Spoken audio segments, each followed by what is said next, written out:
Have you ever had a plan that you worked on, developed, really became convinced that was going to be a perfect plan, a good plan, one that had, like no holes in it, no problems whatsoever, only to have it backfire on you? I don't know if you've ever been through a situation where you planned something or you set something up and you thought it was gonna be so perfect, so ideal, and then ended up maybe blowing up in your face kind of thing. I remember this happened to me when I was a junior or a senior in high school, and I was staying the night one weekend at my best friend's house, and he had this kind of old beat up little car, and we just kind of drive around town, and we had me driving around I think it was like a Friday night or something, looking for something to do. And wherever you grow up in the world, like if that's all you know, you become convinced as a teenager that there is nothing to do in that place. Have you ever noticed that? It doesn't matter where you grew up, when you grow up at a place, even if it's right here in the Tampa area with beaches and Disney and Universal and Busch Gardens and everything else, doesn't matter. Like wherever you grow up, you kind of become convinced, well, there's just nothing to do. And so we were driving around one Friday night with nothing to do. And I said, hey, I got an idea. Why don't we drive up to the state of Michigan? Now, I lived in Dayton, Ohio at the time. I said, why don't we drive up to the state of Michigan? We got some friends up there that we'd met at a church camp the summer before. Hey, let's go up and see them. He's like, well, what do you mean go up and see them? Like who? Like, are our parents going to sign off on this? Like, man, we don't have to tell them. Okay, I'm just going to give you a little heads up. Genius right here. You're looking at one, okay? Well, tell mom and dad, no, they'll never know, man. I'm staying over at your house tonight. Like, listen, we can just drive up there. It's like 3 hours, okay? Stay the night, hang out tomorrow, like all morning, all afternoon, drive back, get back tomorrow night. I go home, like that's what time I was gonna get home anyway. We good. Genius right here. My friend's like, okay. So I'm not kidding you. We're driving around Dayton, Ohio, nothing to do. We figure out, all right, we're gonna go. So we go. Don't tell anybody. Now, of course, this is like before cell phones. Okay, some of you are like, pow. Okay, like there wasn't any way for my parents to track my location. Like there was no way for me to like call them. Had we broken down and had you seen his car, there was a very high probability that we broke down somewhere. Okay, like it was the dumbest thing. But in my mind, it was a rock solid plan. We drive up there. We get up there to not far from where our friends live.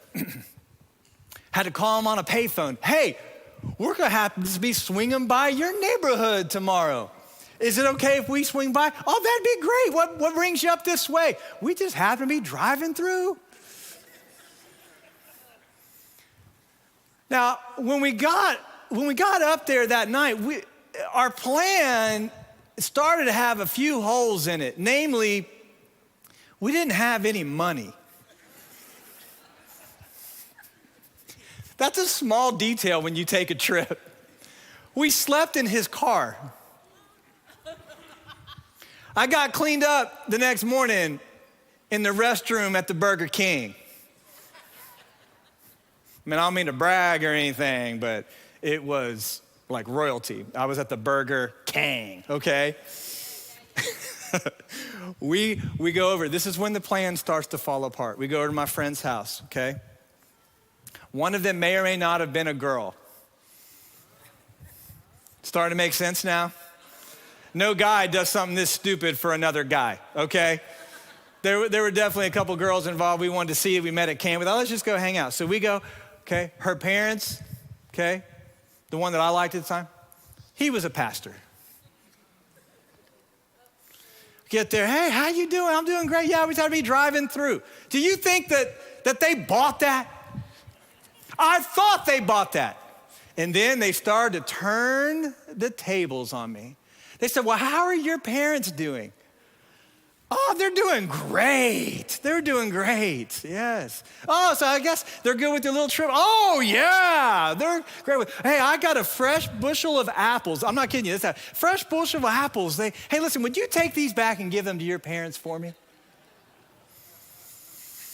Of course I will. Be more than happy to. I'm thinking that's our dinner on our way home. I'm like, man, my parents are probably going to see them. like at our next year's church camp, or I don't know, something. I'm like, man, this is not good. And as the day just goes on and on and on and on and on, like I'm still convincing myself the plan's gonna work, but looking back, I'm seeing where this plan is destined to fail. Not because it was a bad plan. I mean, as you can see, it was bulletproof. But it just started unraveling. By the time I got home that night, I walked in the front door of my house, went in and say hello to my parents. Of course, the look on their face and their questions, well, how was your time this weekend? I knew I was in a lot of trouble. Thought I had this perfect plan, you know, and as the plan's like unfolding, just one right after the other, a conversation, a bushel of apples, you know, it began to unravel, and it turned out to be like where I got in trouble. I don't know if you've ever experienced something like that, you know, like where you think you had this perfect plan, or you had this scenario crafted in your mind, or maybe it was a conversation or a meeting you were going into, and like you had it all scripted and about what you were gonna say and how it was gonna work. Maybe it ended up blowing up on you, but perhaps you've been through something similar, maybe through your own stupidity, like that was certainly the case with me in this situation, or maybe it was really through no fault of your own. Well, listen, we're walking through the book of Esther together, and we've seen a theme developing in the book of Esther, okay? Real history that transpired at the height of the Persian Empire. We've seen this theme developing of an unlikely queen and a hidden hero.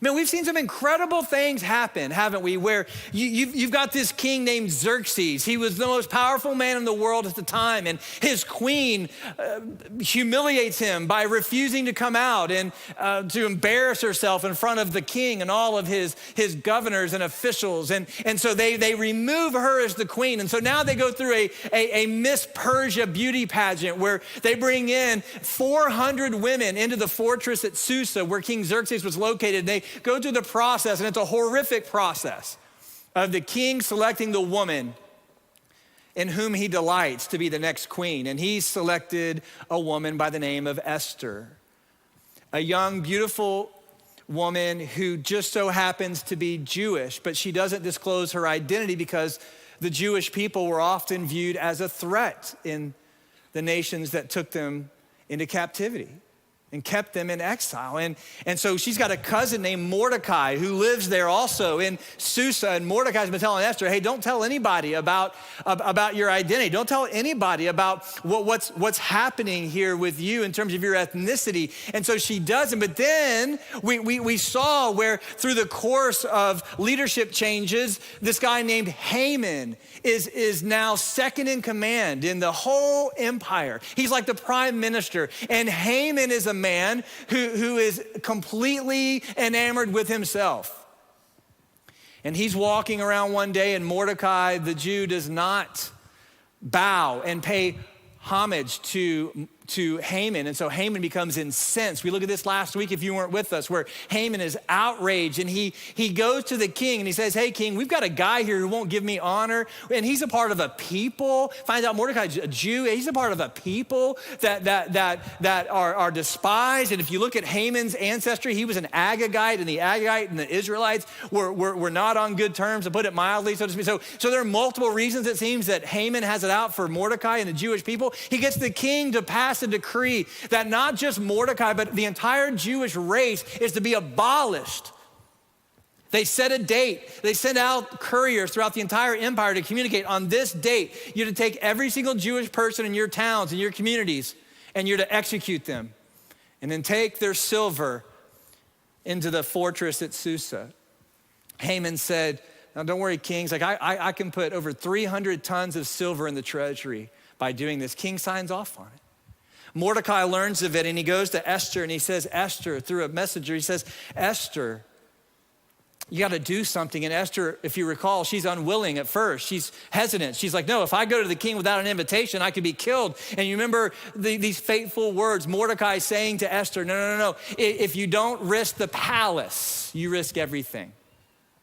No. If you're not willing to go, you're going to be discovered. You're going to be found out. God will raise up deliverance for his people, but it won't be through you if you're not willing to act. Perhaps, Mordecai said, the Lord has put you here as an unlikely queen for such a time as this.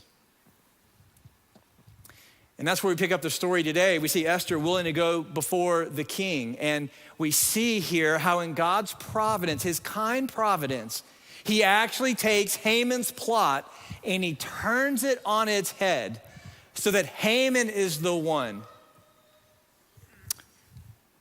who has nothing to show for his plot at the end of it. Sometimes the Lord works in these ways. It reminds me of what the Proverbs teach us. Have you ever seen Proverbs 26:27? The one who digs a pit will fall into it, and whoever rolls a stone, it will come back on him. That's what we're going to see happens with Haman. Raymond Chandler said, there is no trap so deadly as the trap you set for yourself. Well, the Lord is going to work in a powerful way, believe it or not, through the pride of Haman. The Lord's going to bring miraculous deliverance, not just through an unlikely queen, but ultimately through a prideful plot that the Lord turns on its head and ultimately brings deliverance through Haman himself.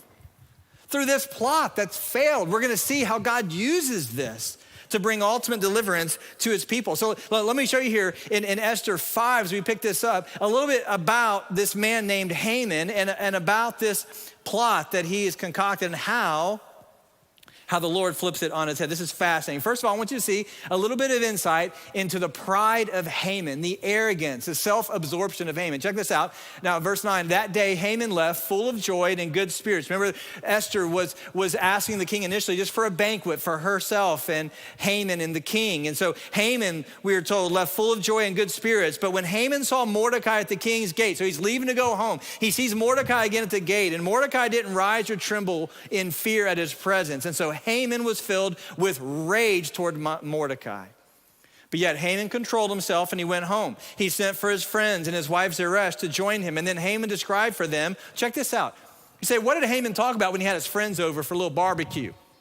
Here's what he talked about. Haman told them, described for them, his glorious wealth and his many sons. That was a mark of identity for a man, the perpetuation of his family line. Look how much wealth I have. Look how many sons I have. He told them all how the king had honored him and promoted him in rank over the other officials and the royal staff. What's more, Haman said, Queen Esther invited no one but me to join the king at the banquet that she has prepared. You just hear the pride dripping from this statement, don't you? I'm wealthy, I've got many sons, and check this out, the king's having a little private banquet coming up. I'm the only person who's been invited. I will private audience with the king. But then look at this. But still, none of this satisfies me, since I see Mordecai the Jew sitting at the king's gate all the time. His wife Zeresh and all of his friends told him, have them build a gallows 75 feet tall, ask the king in the morning to hang Mordecai on it, and then go to the banquet with the king and enjoy yourself. And the advice pleased Haman, so he had the gallows constructed. Now here's how prideful this man was. He gathers all of his friends together. He recounts for them how wealthy he is, how many sons he has, and the fact that he's got this private audience with the king. But he's so wrapped up in his own arrogance that he cannot let the slight that Mordecai has given to him, and the fact that Mordecai will not bow to this man, this evil man, Haman will not let it go. I mean, think about this. The guy is the prime minister of the Persian Empire. He has more money than he can spend. He's got an incredible family. This guy is as blessed as you could be, but he's so arrogant, so prideful that he cannot let this one little slight go. And so he recounts all these blessings and it's like, you know what, but this guy Mordecai, I just can't get past this. I can't be happy until this guy is dealt with. I can't sleep in peace until this guy is gone. So his family's like, well, hey, we go to the king tomorrow. Before you guys sit down and start eating dinner together, just say, hey man, I got this guy. I know we've got this edict about the Jews and to kill the Jews, but listen, we got one guy, we can't wait till that day's coming. So hey, I got some gallows constructed on my property. We're just gonna hang him. You good with that? Haman's like, okay, that's what I'm gonna do. That's my game plan, okay? Now look at what happens next. Chapter 6, verse 1. That night, that very night. Remember when I told you, I've been telling you all series, that Esther is about a hidden hero and that For those of us who know the Lord and we know King Jesus, there's not such a thing as coincidence. There's only divine providence. You want to see another example of this? It just so happens that on the very night that Haman is at home planning to hang Mordecai the next day, having the gallows constructed, that very night, look at this, sleep escaped the king. And so he ordered the book recording the daily events that transpired throughout the empire to be brought and read to the king. So, hey, have somebody come and just read from the history to me. You can't go to sleep. And they found the written report of how Mordecai had informed Bigthana and Teresh, two of the king's eunuchs who guarded the entrance when they planned to assassinate King Xerxes. The king said, well, wait a minute, what honor and special recognition has been given to Mordecai for this act? Remember, Mordecai had spared the king's life not long after Esther was named queen, and nothing was ever done for him. We pointed that out at the time. Now, this history is being read. It just so happens it's read the very night that Haman's planning to kill Mordecai the next day. Just so happens that of all the history that could have been read, this is the history that's read. It just so happens to prompt in Xerxes' mind the question, well, wait a minute, what did we ever do to honor this man that saved my life? And they say nothing's been done for him. And so the king says, well, who's in the court? Now, Haman was just entering the outer court of the palace. Obviously, it's early in the morning. King not being able to sleep. Here comes Haman. The king's like, well, who's out there in the court? And they say, well, Haman's there. Because Haman was up early to prepare the gallows and talk to the king about hanging Mordecai. And so the king's attendants said, Haman's there, standing in the court. Well, have him enter, the king ordered. So Haman entered, and the king said, what should be done for the man the king wants to honor? I've got somebody I need to honor. What should we do for him? Now check this out. Haman thought to himself, well, who is it that the king would want to honor more than me? I love this. Haman's sitting there. I see what you're doing, King Xerxes. I see what you're doing. He's like, who would be more deserving of honor than me, right? And so Haman told the king, now look at Haman's own heart. What you're going to see here next is that Haman wants to be regarded with the same honor as the king. That's what he wants.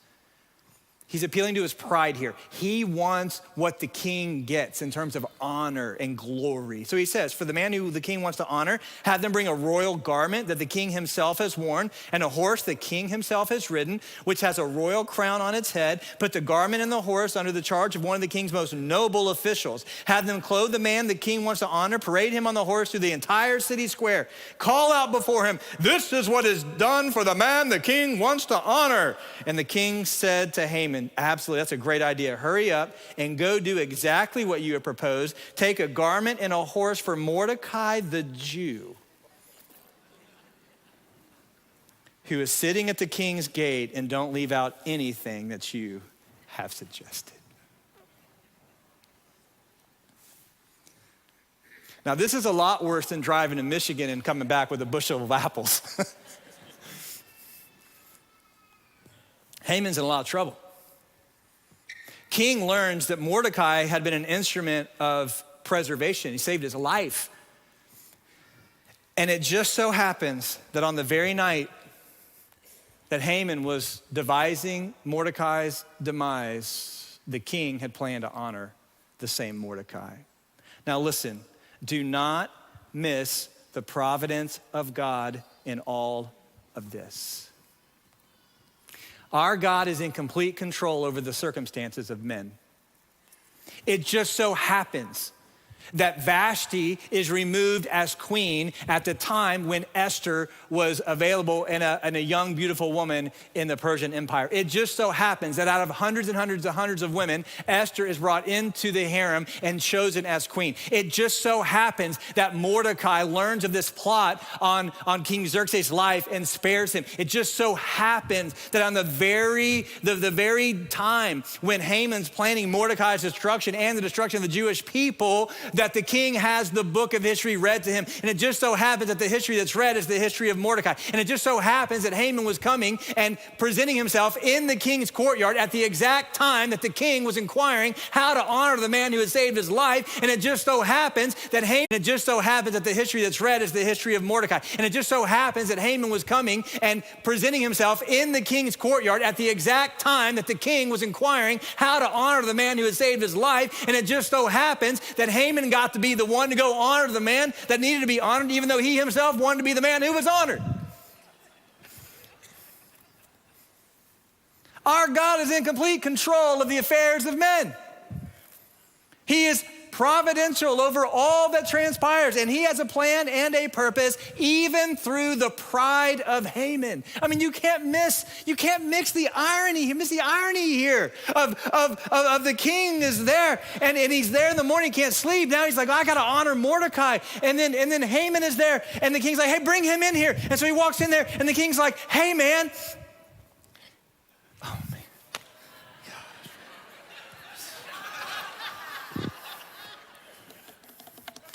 Jason gave that to me this morning. He said, hey, this is gonna be killer. Got nothing. King brings him in, and now he's gotta go. And Haman has to honor the man that he hated. And we're gonna see here how the Lord not only spares Mordecai, but through this, the entire Jewish race. Because you know what happens next is for sure Mordecai is honored.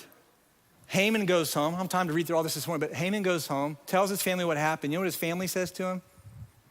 You're in a lot of trouble. I mean, that's what they say to him. Man, you're not gonna survive this. And sure enough, he didn't.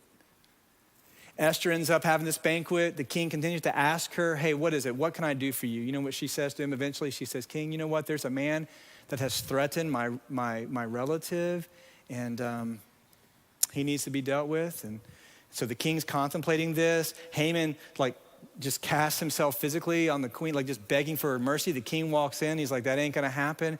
And they end up hanging Haman on the exact gallows that he had constructed for Mordecai.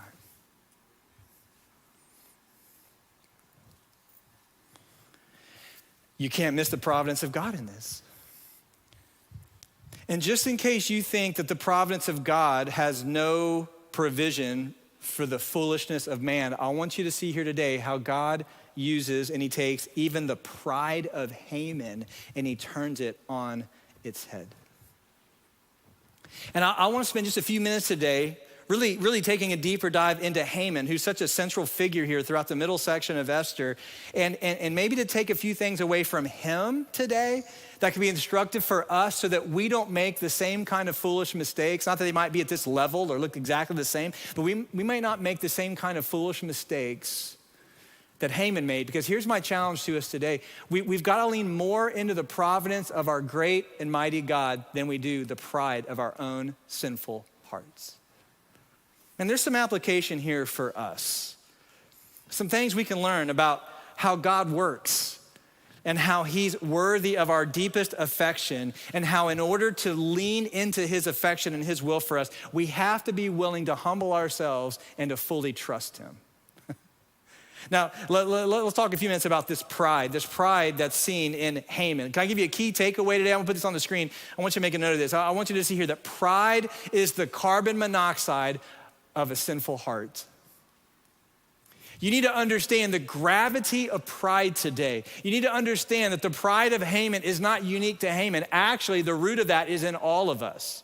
The foolishness of Haman is in all of us. I want you to understand today that pride is the carbon monoxide of the sinful heart. Do you realize that most sins that we commit, most acts of foolishness are not that difficult to detect? Like when you succumb to greed, let's say you embezzle $100,000, you don't wake up one day and be like, oh, how did that happen? Now, you know. When you tell a lie, you lash out in anger towards someone, you know, you can see it. Do you realize though, that when it comes to pride, it's like carbon monoxide? It's very difficult to detect, but yet it's deadly in its presence. It's very difficult to detect the sin of pride, but yet it is absolutely destructive. Proverbs 16:18 says, pride goes before destruction and a haughty spirit before a fall. What we see in Haman here, we really see in all of us. Let me break it down in 3 ways. First of all, let me show you how pride is defined. Then I want to show you how it works. And then most importantly, I want to show you quickly here how we cure it. First of all, what is pride? Pride is simply an absorption in self. C.S. Lewis, the great C.S. Lewis said it this way: pride is the ruthless, sleepless, unsmiling concentration on self. Pride puts the focus on you, what you want, how you feel. Therefore, everything you do for you. Everything you do becomes a means to an end to satisfy you, to promote you, to make you feel better. Even the people around you can become a means to an end to advance whatever it is about you that you want to advance. And the core issue with pride is ultimately the issue of comparison or competition. Let me again go back to C.S. Lewis. Listen to what C.S. Lewis said. This is so incredibly insightful. C.S. Lewis said, pride gets no pleasure out of having something, only out of having more of it than the next man. We say that people are proud of being rich or clever or good looking, but they are not. They are proud of being richer or cleverer or better looking than others. If everyone else became equally rich or clever or good looking, there would be nothing to be proud about. It is the comparison that makes you proud, the pleasure of being above the rest. Once the element of competition has gone, pride has gone. And that's a good word, a convicting word. Pride turns everything into a means to an end. Thus, let me go back to Haman. He gets no pleasure out of being the prime minister of Persia because he wants everyone to esteem him. He wants everyone to respect him. He wants everyone to see him as they see the king. And when you have this one man sitting at the king's gate that will not do it, it is insufferable to Haman. And he commits not only to destroying him, but his entire race. You see, pride, as Lewis defined it, is the ruthless, sleepless, unsmiling concentration on self. And like carbon monoxide, it is deadly. You see it in what we often think of as a superiority complex, which is easy to recognize. May I submit to you this morning, though? You also see it in inferiority, being down on yourself, always beating yourself up. Both of these can be equally focused on you. And biblical humility is not a devaluing of you. It is simply a shift to where you think of you less and you think of others more. Someone once said it this way, I love this. Biblical humility is not thinking less of yourself, it's just thinking of yourself less. It's okay to acknowledge how God has made you, the gifts and the talents that he's given to you, the opportunities in front of you. It's good to work hard, to apply yourself, to manage your resources wisely. It's good to exercise wisdom and discernment and discipline. The scripture teaches us these things. Humility is not being down on yourself. No, you can be just as prideful as one with an inferiority complex as you can be one with a superiority complex. No, biblical humility is not thinking less of yourself. It is thinking of yourself less, thinking of God more, learning to serve others more. Is that not the great commandment? To love God with all of your heart, soul, mind, and strength, and love your neighbor how? As yourself. That's biblical humility. And so what is pride? Pride is just the ruthless, sleepless, unsmiling concentration and absorption of self. Secondly, how does it work? Let me talk about how pride works. Well, pride works in this way. It's always justifying its mistakes. It won't hear criticism. It won't stand to think that you've done anything wrong. It develops bitterness as an attitude, thinking that you're superior than someone else, saying, well, I would never act like them or conduct myself like them. Pride is right now in the room, online. Pride right now is thinking of somebody else as I'm talking. Pride is thinking right now, Oh, I know somebody exactly what he's talking about. Pride is elbowing the person next to you, potentially your spouse. Hey, you paying attention to this? How does pride work? How does it work? Look at Haman. You'll see how it works. It leads you to foolishly develop plans and plots that only get the best of you. It leads you to be dissatisfied even in the midst of some of the most profound blessings. It makes note of every slide. It can't allow for constructive criticism. It doesn't welcome accountability, learning, knowledge, discipleship. No, pride works in such a way that it manifests itself in every area of our lives. It really is the root sin that all of us struggle with, every single one of us. And so it's like C.J. Mahaney said, no one can ever say they're humble. All they can say is that they're a proud person seeking humility by the grace of God. And so how do we cure this pride in us? Well, let me take you to something that may not be obvious, but I think it's profound in this story. How do we cure it? Well, I'll tell you, common culture tells you cure it just by trying a little bit harder. Put a sticky note on your vanity mirror, or put a note, a reminder in your car. Hey, I'm not gonna be prideful today, but it's not that easy. You see, for Haman, notice he was asking for a robe that was a sign that the king loved him and favored him. Haman wanted a horse that he was envisioning himself riding to where others would esteem him as they esteemed the king. He wanted the same kind of honor, the same kind of glory as the king himself received. May I submit to you today, this is what might not be obvious to you, that Haman's not wrong for asking these things? Now just think about this.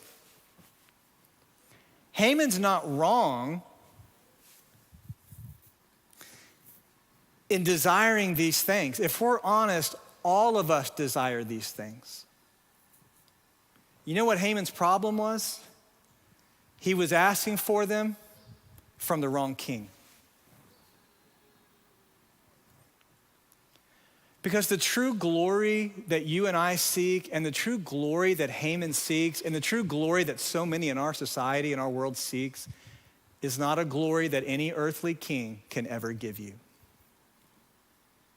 See, Haman, if you look inside his heart and you see his deepest need here, if you see what his pride is pointing to, his pride is pointing to glory, acceptance, honor, being esteemed, being treasured, being valued.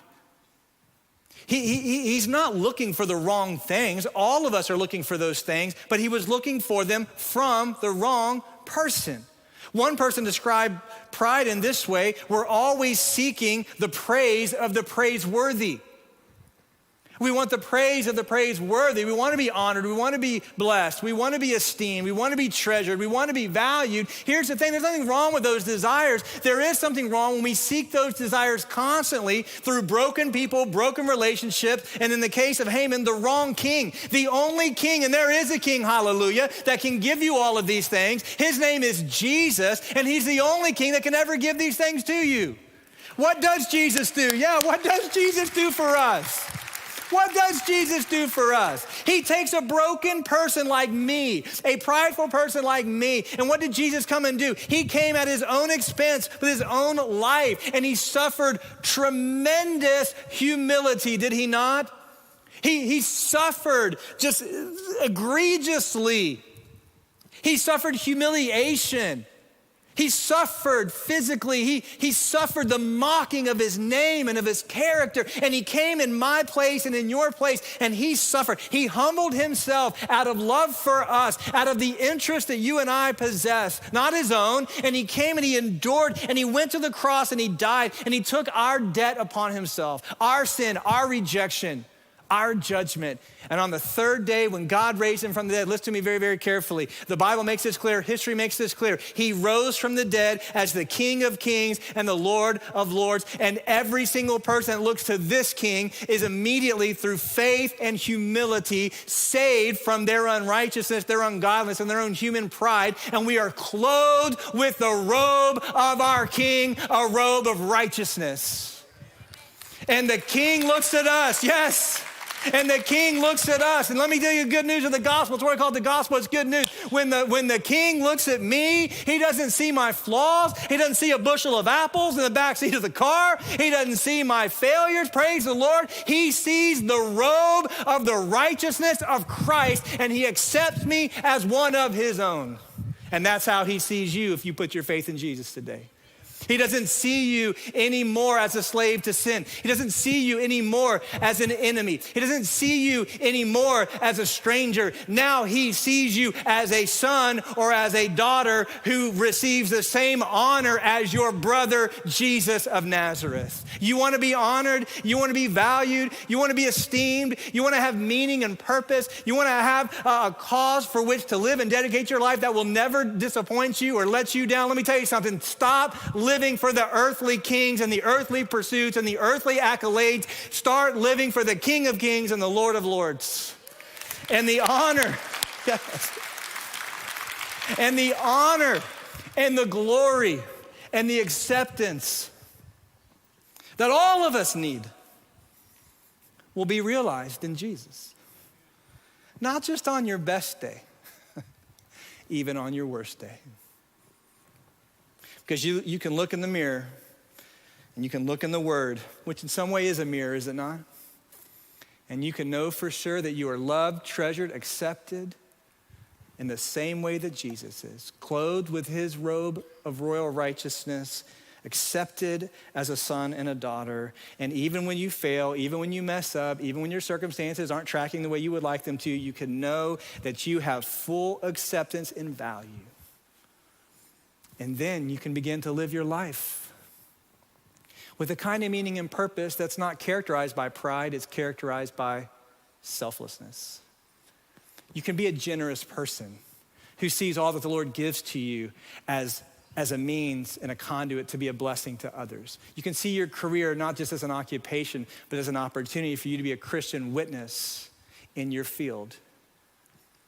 You can see your relationships not as existing to somehow bring some temporal fulfillment to you, to where you're using people to get what you want. No, but you can see these relationships as opportunities for gospel impact and encouragement. You can live your life not as Haman did with the peril of pride. You can live your life as Jesus did with the glory of service and of true fulfillment.